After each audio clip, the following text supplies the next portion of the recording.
Oh, hello. I didn't see you there. Are your D&D campaigns plagued by a lack of interesting and dynamic ghost-based encounters? Have you or your players ever wished you'd fought more challenging and interesting spooks, specters, or ghosts? Well, look no further than Grizelda's Guide to Ghost Hunting, available now on Kickstarter.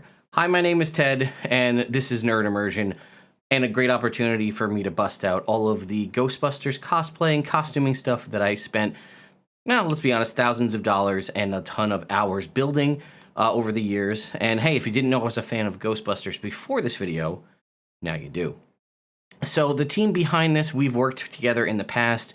If you recall ad spots about the wondrous Tome of Wands, that's the same team behind this. This launched at, I think, 11 a.m. this morning, and it's already broken past its $10,000 funding goal just a little while ago. It has 229 backers and still 29 days left to go, but it has a ton of awesome content, and the sort of titular Grizelda, at least as far as I can tell, is a kobold, so automatic points from me as well. So let's go ahead and take a look at the Kickstarter right now. There'll be a link. It's a tracking link in the top of the video description as well as a pinned comment. And what that means is if you go ahead and back it from my link, the team behind Grizelda's Guide to Ghost Hunting knows that you came from Nerd Immersion, and that just helps me build metrics for future videos and things like that. So what do we get in Grizelda's Guide to Ghost Hunting? First of all, we get 12 new subclasses, 20 plus fully illustrated monsters, new mechanics for seances, mediums, and haunts, DM tools for building supernatural suspense, 5 ghost hunting guilds, which has a cool, almost like the Ravnica mechanic, and new spells, magic items, sidekicks, and much more. Nice to see introduction of new sidekicks, something that I feel like often gets left behind in the concept, as it was introduced in Tasha's Cauldron, but people don't really focus too heavily on it. And there is a free preview that does showcase one of the subclasses, and we're going to go ahead and take a look at that. And the art, obviously, as you can tell, looks phenomenal. You can click right here. This will get you the free preview. But it says this book includes, obviously, Haunted Bestiary, new subclasses, variant mechanics, and so on. We can see the Haunted Accomplice Rogue, which is the one we have the stat block for. The Circle of the Lost Druid, which I really like the imagery here, and I guess this might be someone who has maybe lost pets or animal companions, and they're able to sort of summon their spirits. The Ether Knight Fighter. Not sure how this differs from other ones, but then the one that's probably calling out to me the most is the Oath of Exorcism Paladin. We can see some of the other ones are Pathful the Wrathful Spirit, Barbarian, College of Legacy Bard, Ancient Ancestor Domain Cleric, Way of Harmonious Spirits Monk, and Vengeance Seeker Ranger. Unfortunately, obviously, if you're like, oh, why isn't there basically a Ghostbuster Artificer? As I've said before, that's outside of the open game license, so can't do that. We can see a bunch of the monsters we have things that are fit for an undead and spooky kind of themed companion guide, right? Constructs, oozes, undead, and that makes a lot of sense, right? You know, animate slime, obviously undead. Constructs could be spirits animating them, things of that nature. And they said they have everything, I think, from challenge rating 1/2 all the way up to challenge rating 24, so spanning a variety of different options for different tiers of play. And then we can see they have guilds as well. 5 ready-to-use ghost hunting guilds for your next campaign. Includes everything you need to use these guilds as NPCs or to have your characters climb, or the player characters climb the ranks within these organizations. They each have their own perks, membership requirements, and so on. And then we can also say, it says there's a ghost design guide, right? Because if you've ever played with ghosts or the idea of spirits and things like that, as I've said before, D&D is a great game, but there are certain things that other games do better unless you specifically hack or build homebrew mechanics to deal with it. So, campaign tips, whether you intend to run an entire campaign around the theme of ghost hunting or merely want to inject a supernal one-shot into an ongoing campaign, it's got all the tools you need for that, including guidance on building a sense of supernatural dread, both in high and low magic campaigns. Haunts, right? Supernatural manifestations caused by fear, death, or despair. The necrotic power of these haunts is not enough to form an undead being, but enough to be basically a spooky environment. And then seances and mediums. Speaking with the dead is a classic aspect of many ghost stories. This book introduces new mechanics for running seances with or without mediums to guide your players. Again, this is also interesting because in a world where we have things like Speak with Dead, a spell that very clearly does what a lot of these things would attempt to do in the real world, it's interesting to see how we can build that mechanic in Dungeons and Dragons. And it says DM-less play, right? Like with our Kickstarter campaigns, we have tiers designed for the solo player. In addition to player options and beast tiers, which are useful in every D&D campaign, our solo tiers include a deck of 60 encounter cards ideal for DM-less play. These solo encounters are location agnostic, allowing you to add them in a variety of different settings. They include monster encounters, strange phenomena, trinkets, haunts, and are perfect for a solo dive into a ghost hunting campaign. Solo backers will also get additional rewards based on our stretch goals, and we'll talk about those in just a sec. By the way, I've been thinking about trying to do a series or a live stream of this for a while. Not necessarily this, but the idea of a solo. There's a variety of different creators, both here and in other locations, that have created solo campaigns for a singular DM, for a singular player to play with no DM. And I've been contemplating running some of that as a live stream content. Let me know if you're interested, and then we'll have to vote on pick which one you'd like me to do. So we can see the various tiers here, right? $20 gets you the PDF, as well as an STL mini, which I didn't mention at the start. There is STL minis for some of the creatures in here. $35, you're pretty much your basic tier as far as I'm concerned. The hardcover as well as the PDF and a free STL mini. $45 will get you all of the previous Kickstarters, both Fey Encounters and the Wondrous Tome of Wands, as well as the STL for and Grizelda's, all for $45. The solo play version, $50, you'll get the PDF, the encounter deck, and the free STL. And then sort of your all-in bundle is for $96, you're going to get the PDF and the hardcover of Grizelda's, the monster card deck, the character journal, all the STL mini files, virtual tabletop tokens, a fillable character sheet, your name in the book itself, a free free STL minis, and then any stretch goals. And then there's obviously the same version, but also including all of the solo encounter stuff. We also have the add-ons that you can do to add in things like encounter cards, monster cards, other PDFs, the character journals here, which I'm very curious to see what those look like, if it's just like a notebook. Either way, it looks pretty nice. The STL mini file looks like we may have a ghostly dragon of some kind right here. Digital map packs, an extra copy of the book itself. And then we have our stretch goals. We're nearing in on the $12,500 one, which is more art in the book. From what I've seen so far, the art is phenomenal, so more art will only be a benefit for everyone. $1,500 will get, or $15,000 rather, will get us adventure number 1. And then $20,000 will get Avray integration. Avray being sort of the Discord bot that D&D, I think D&D Beyond developed. Either way, it would have full integration with that, allowing you to easily play it in a digital form via something like Discord. And we are looking to have this delivered in August of this year. So this is a lot here, but pretty ambitious from a strong team here. So you'd be getting it in the same year as funding it, which is always a benefit. And I thought we could also take a look at the what's it called? The sampler here. So we have the Haunted Accomplice Rogue. As we can see here, we have this kobold, which automatically, like I said, endeared me to it. And this is a ghostly ally, sort of, I guess, almost like an Echo Knight, but for a rogue.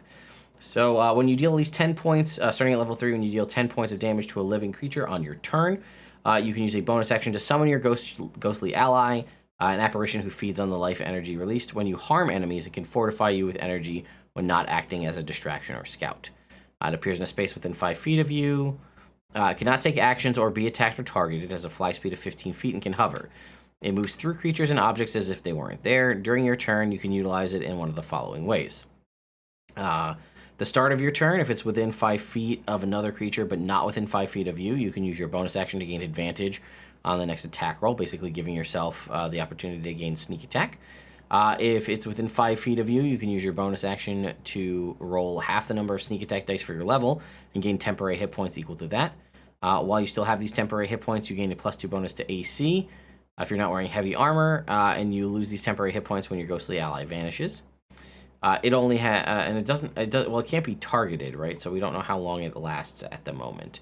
Or at the end of the turn, you can instruct your ally to stay where it is or move up to its movement speed.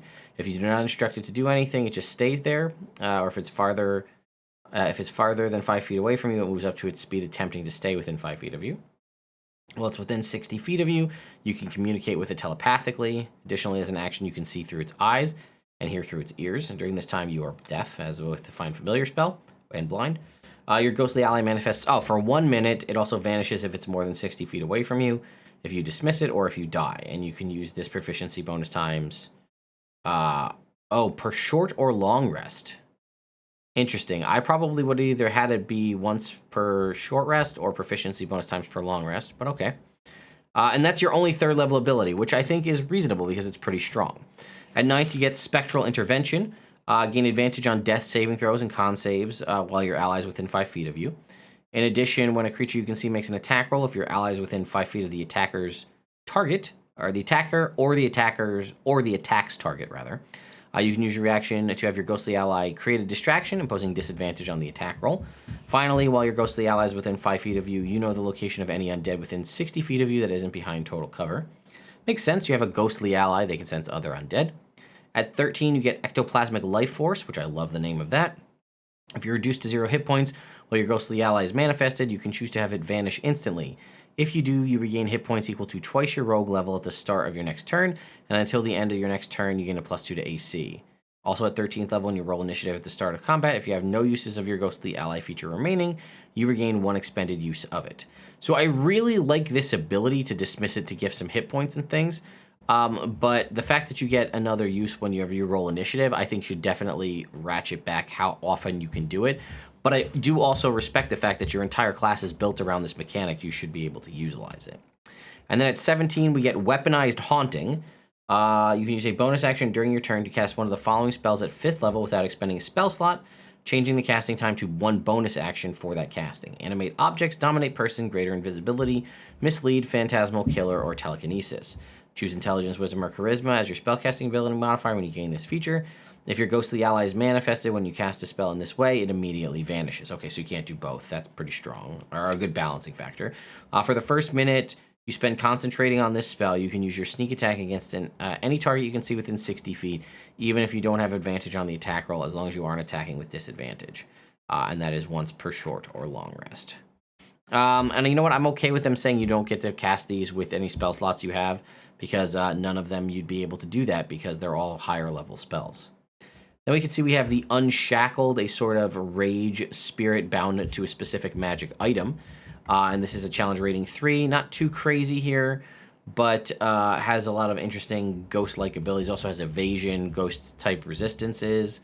An Eldritch Drain feature you can see here. When Unshackle deals damage to a creature, they must make a charisma saving throw. If any magic item on its person have 1 or more charges, the DC is equal to 13 plus the number of such items it has. On a failure, it drains a charge from each item, regaining 1d8 plus 1 hit points for each charge. Drained charges are regained normally. If this draining reduces an item charge to 0, any effects triggered by losing the item happen at once. So this is a very interesting creature because it targets your party's magic items. And it can also jump to various items here with its item jump feature. And then it also has some pretty cool attacks, right? Harrowing Chains, 10-foot reach, a d6 plus 4 necrotic damage, and the target's hit point maximum is reduced by an amount taken. The amount taken.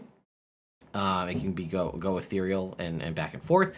And then a recharge 5/6 ability here is the Maelstrom of Chains. Each creature within 10 feet of the Unshackled must roll a DC 14 dexterity saving throw. On a failure, a creature takes 3d6 plus 3 force damage and is stunned until the Unshackled starts its next turn. On a success, a creature takes half as much damage but is not stunned. And then we can see they have one of the guilds here. This is the last bit here, which is the Metaphysical Investigation Collective. We can see it obviously has a variety of different options here for what the collective is about, and then how you gain ranks, and then it lists the ranks based on renown and what they are, and a little bit about what you get. Again, this is more, like I said, the Guildmaster's Guide to Ravnica guild system. So you can become an Arcanographer at rank 1. Let's see, you're expected to put aside your own projects and assist with research. As an Arcanographer, you're given the Amulet of the Collective, which we don't have to see here. You are expected to use this item for collective purposes, but are given leeway to make personal use of it if you need to. Rank 2 is a Researcher, rank 1 requirement, and rank 10 or higher. As a Researcher, you can rely on the assistance of 1d4 Arcanographer, so rank 1 characters. These NPCs will help you with your guild-related work, but will not take part in overly dangerous situations, including combat. They also provide you with access to reasonable resources and materials. Rank 3 is a Conclave Luminary. Let's see, you're an advisor. Is not a formal position. You have the ear of the chief and can ask for favors. You also have earned the respect of the arcanographers of your conclave, who will follow you into the most dangerous of circumstances. And then rank 4 is your conclave chief. As a conclave chief, you also have a seat on the council of the collective. In addition to the guiding the guild, the members of this body are also eligible to stand for election as a leader of the collective. And it says leadership here, kind of the last one, or we have the leader that is here. Paragon Proudbeard, the male dwarf. We have a little bit of a background about him. And I actually really like this. We have the history of how he kind of changed and came into this, right? A chance encounter with a haunted object changed Paragon's life forever. Since that fateful day, he dedicated his life to the investigation, study, and removal of harmful magic items and the spirits that inhabit them. Then he also has a little secret. He hides something corrupted. During his studies, he encountered a cursed magical item that has left him with an insatiable hunger for arcane artifacts. In recent months, Paragon has quietly shifted resources from each conclave in an effort to secure powerful artifacts for himself. The secret could unravel the sterling reputation of the man who has guided the collective since its inception. And then what perks do you get for joining on top of the ones you get for ranking up? Let's see. Connections. There are conclaves of fellow collective members in towns of all sizes. When you're in a town or city, you can rely on local guild members to provide you with details about the locale. Equipment. When performing tasks on behalf of the guild, you can borrow one common magic item from the archives of the local conclave. When the quest is completed, the item needs to be returned. Each member of your party gains proficiency in the Arcana skill. And then resources. You can take advantage of the extensive collection of resources, materials that the collective has. You have the opportunity to purchase spell components, crafting materials, and non-magical items at a 10% less than market value. And there's also the guild magic feature here, again seen in Ravnica. It says prerequisite spellcasting or pact magic. As a member in good standing of the collective, a spellcaster gains access to powerful magics that assist them with investigating the supernatural. Each of the following spells are added to the spell list of your spellcasting class. And we have Guidance, which is amazing at first level, Expeditious Retreat, Enhanced Ability, Gaseous Form, Freedom of Movement, and Creation. All very powerful spells, and it's essentially a free thing for just committing to joining a guild. So there you go, folks. That is all we have for Grizelda's Guide to Ghost Hunting. As I said, I'm a huge fan of ghosts and Ghostbusters, undead encounters, and things of that nature. And yeah, I do recognize that the first time your party encounters a ghost in D&D, it can be pretty scary, right? Because the possession mechanic is something that you don't really see too often. But once it's been done, it kind of loses that appeal. So this would be a way to sort of reinvigorate that. But also, if you wanted to have a purely undead ghost-style campaign, this would be a great way to do so. Or again, like just to inject a series of interesting new mechanics for a one specific encounter that you want to have stand out above the rest. So thank you again to Grizelda's Guide to Ghost Hunting for sponsoring this video. Like I said, links in the description if you choose to back it. And yeah, thank you all so much for watching. And don't worry, we're ready to believe you.